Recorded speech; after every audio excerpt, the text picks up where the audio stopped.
An entire world is ready for you to start your career teaching the path to wellness. Mastering the science of mindfulness. And the art of coaching. To help clients achieve mental, emotional, and physical betterment of life. Through movement, nutrition, recovery, and regeneration. Because impacting one person impacts a family. Impacting a family impacts a community. And impacting a community impacts the world. Become an NASM certified wellness coach.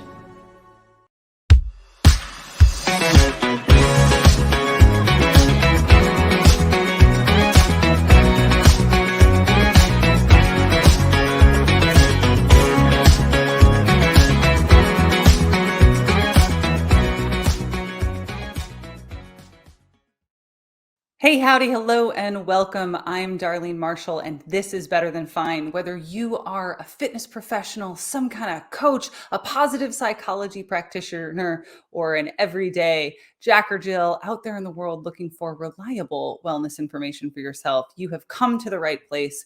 Welcome to Better Than Fine. So if you're a fan of the show, I want to invite you to subscribe, write us a review on your favorite podcasting platform, or if you're watching on YouTube, be sure to click that like button, leave us some comments, give us some feedback. We want to know what you're thinking. And for me, it's a little weird. This is my first time back on the mic in about a month.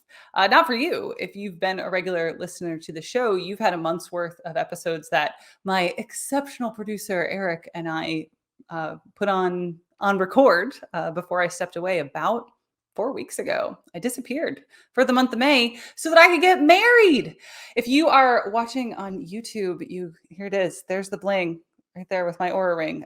If you're listening on the podcast, you can, I don't know, go see on Instagram, check it out on YouTube. But I am officially married to Matthew, and it's been interesting. So I want to answer the three most common questions that I've been getting over the last few weeks.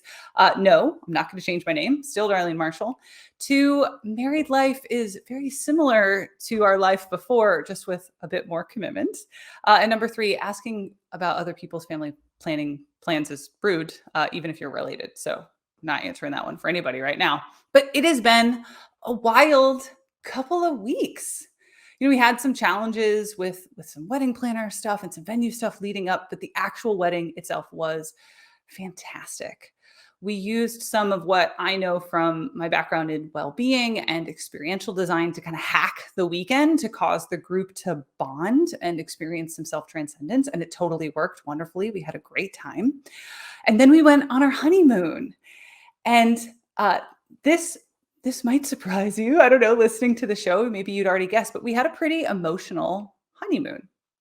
We're socially conditioned that we're supposed to think of honeymoons as like champagne and flower petals everywhere and sunsets. And we had those things, but we also had some really deep emotional conversations.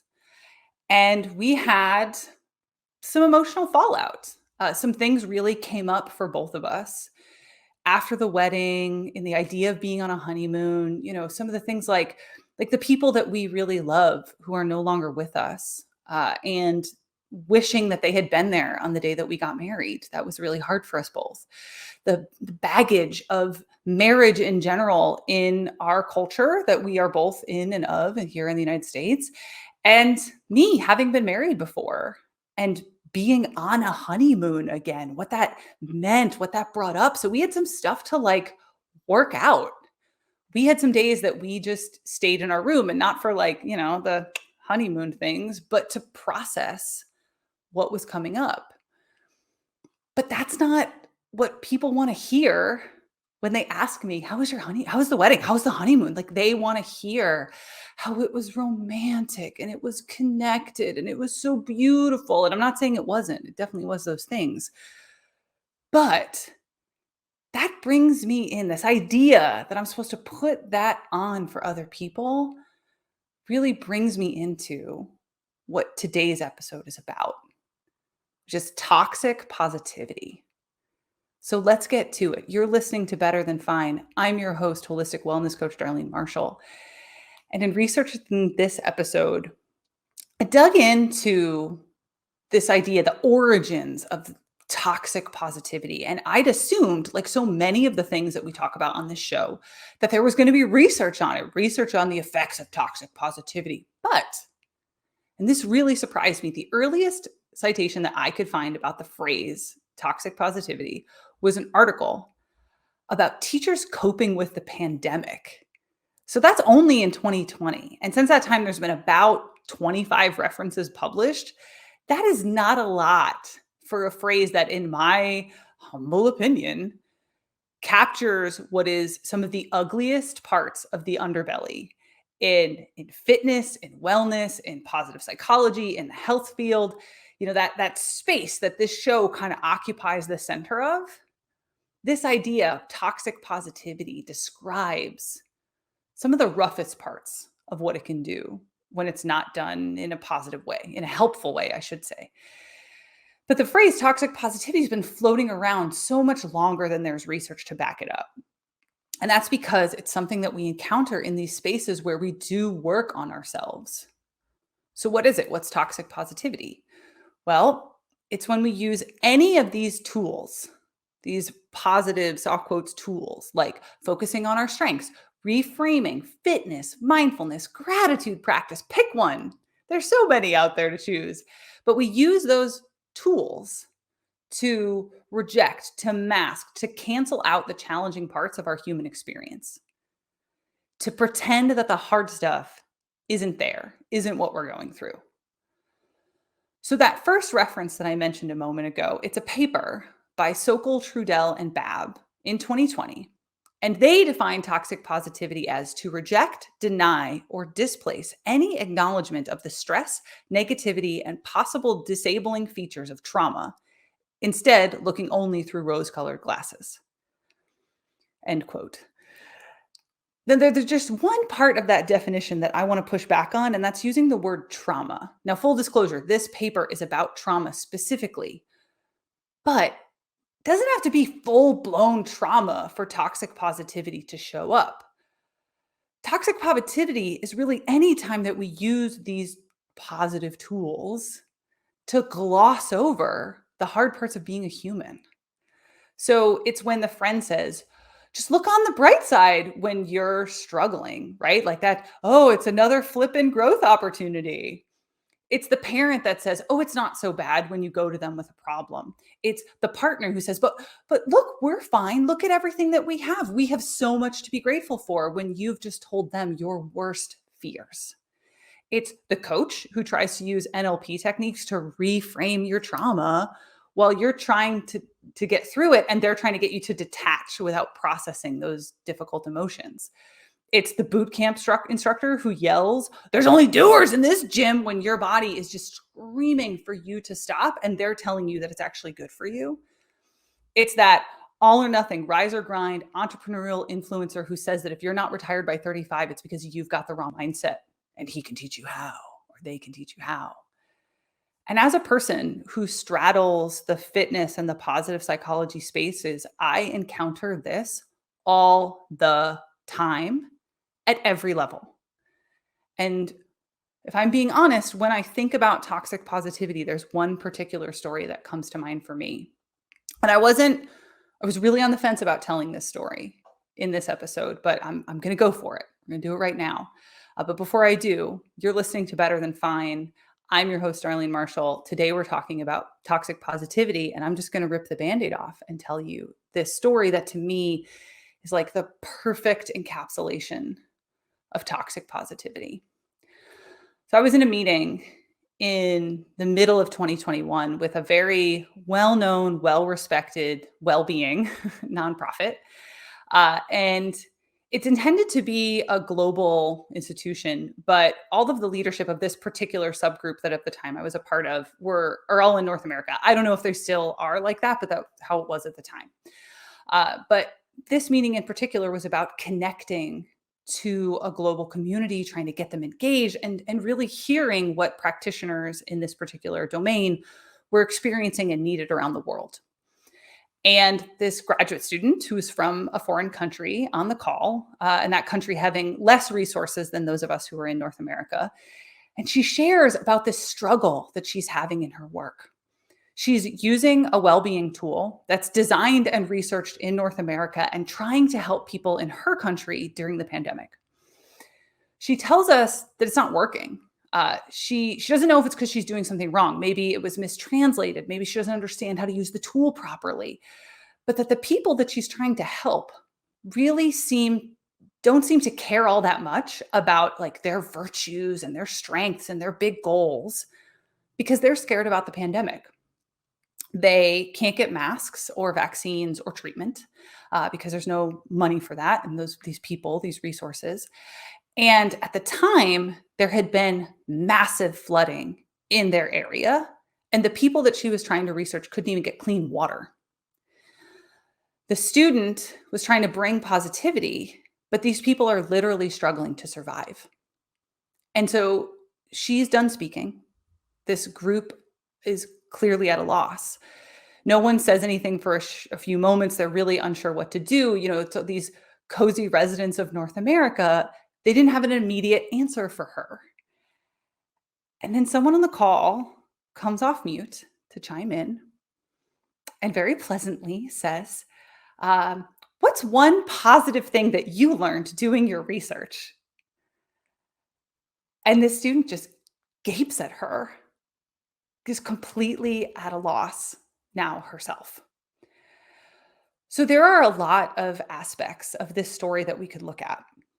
We could look at the lack of diversity in these well-being and wellness spaces. We could look at the power dynamics involved. We can look at the financial resources involved. We could look at the fact that most of the research that these tools are based on, that we reference in the fitness, the wellness spaces, they are done on primarily white, well-educated in Western countries and mostly done on men.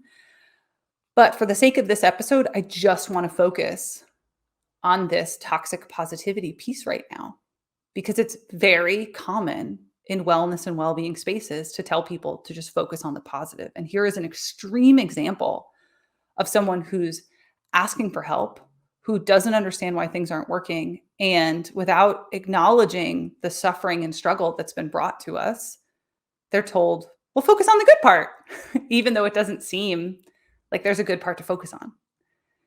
And we justify that as practitioners, as people.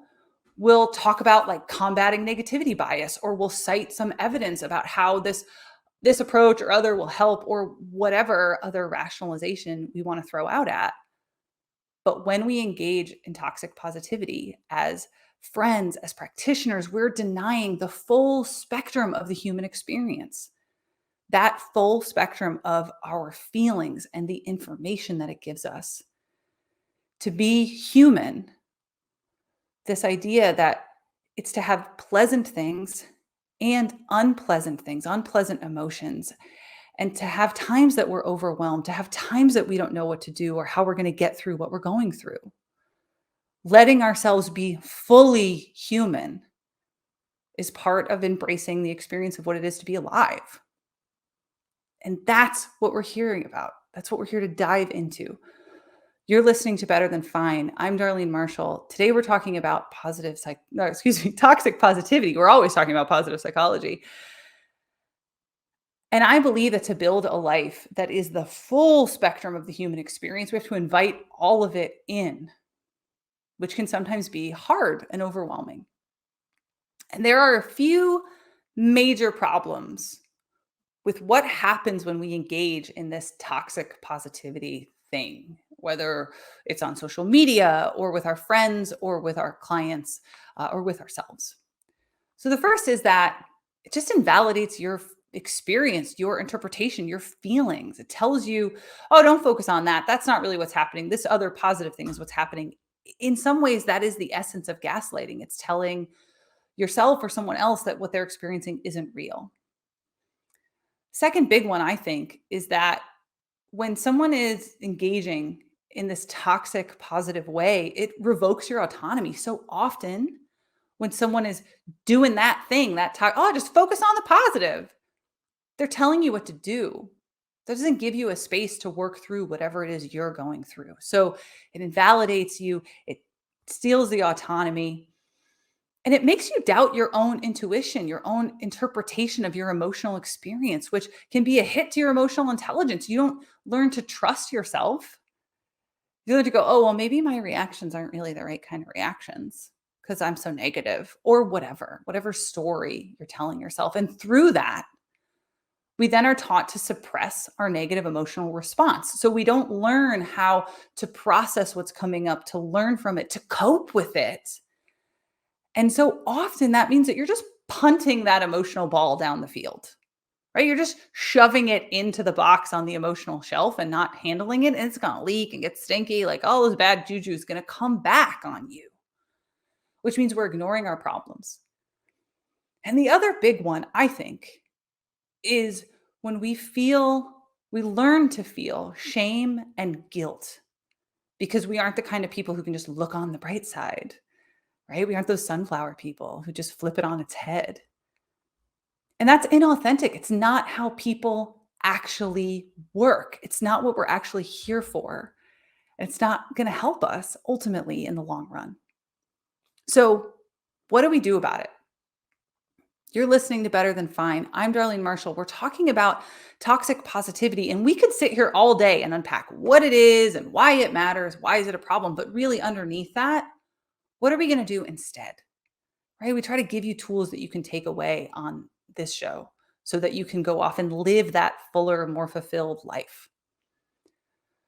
So I think that what we do instead is, as practitioners, if you're a coach, if you're a trainer, if you're a positive psychology person, it's getting comfortable just holding the space for someone else's uncomfortable emotion, right? Open it up for them. Now, for the individual that's listening to this and going, oh yeah, I need to learn how to embrace that hard stuff. It's learning the tools to process that hard stuff, to learn from the challenges so that you can grow past them. And the first big one, in my opinion, is validation. Someone shares something hard with you, it's returning to them with a reflexive statement that validates their experience. So if I tell you, and this is true, I'm so sad, it's my wedding day and my grandfather died last year. My grandfather was a big deal in my life. If you've listened to the show, you've probably picked up on that. So the toxic positivity response might be, oh, be happy. It's your wedding day. Look at all of this. You can't cry in your dress. No, that ain't it. That is the gloss over what I just shared with you response. And what you want to do is validate. I can understand being sad when someone that important to you is not here physically. What would help you connect with him emotionally or spiritually today and carry him with you?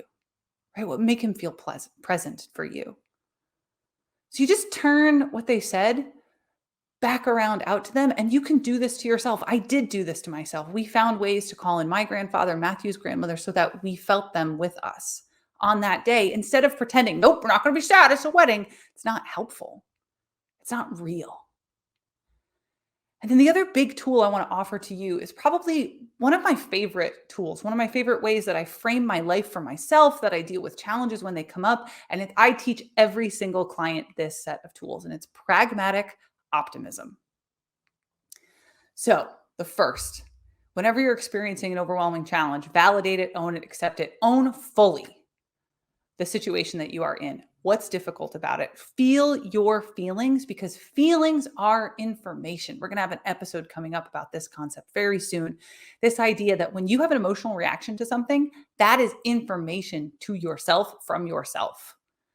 So learn to feel, to understand, to interpret your emotions. And this is a process. It's learning to feel them, but not attaching to them in a way that holds you back. And I'm not saying it's easy. I'm saying that it's a skill that can be developed, a whole set of skills that can be grown. The next part, step 2. So step 1, own your feels. Feel your fifis. Dan Savage calls them your fifis.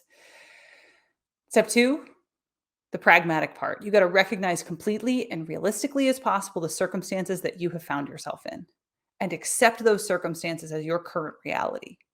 Own it. Because you cannot truly move forward in a meaningful way that is honest without accepting where you are. My metaphor for this, I love being out in the woods, but without a trail map, I'm more likely to get lost, right? I have to know where I am before I can set out empowered toward where I want to go. right? I need a topo or I'm going to get lost and it's dangerous. So own the circumstances that you find yourself in. And then number 3, I ask people to answer this question. What is the most proactive next step that you could take? You don't have to know all the steps. You might not even know where you're going in the end, but genuinely to move forward in a way that is not made of sunshine and unicorn farts, to not fake move forward, you need to get unstuck, to get unfrozen. The truly constructive thing to do when encountering any stressor or trauma or other challenge starts with acknowledging and validating the difficult thing that is happening. You got to own it. But let's be honest, there have been incredibly difficult, toxic, and traumatic things that have happened over the last few days, weeks, the months, and let's own it, years. Sustained periods of difficult, heavy things. And some of the factors leading to them have been brewing for literally decades. What will be meaningful for us to move forward towards wellness and well-being isn't made of sunshine and unicorn farts. It's helping one another to accept, to process, and then to learn and grow from all that is going on around us and to do so together in a whole way that doesn't deny any of the parts of that full spectrum of the human experience. All right, we're going to leave it there. I want to remind you to subscribe. You can follow me on Instagram. I'm darlene.coach. You shoot me a DM if you've got any questions, thoughts, feedback, concerns. You want to share an episode idea, something you want to learn more about. Please don't hesitate to reach out. And thanks.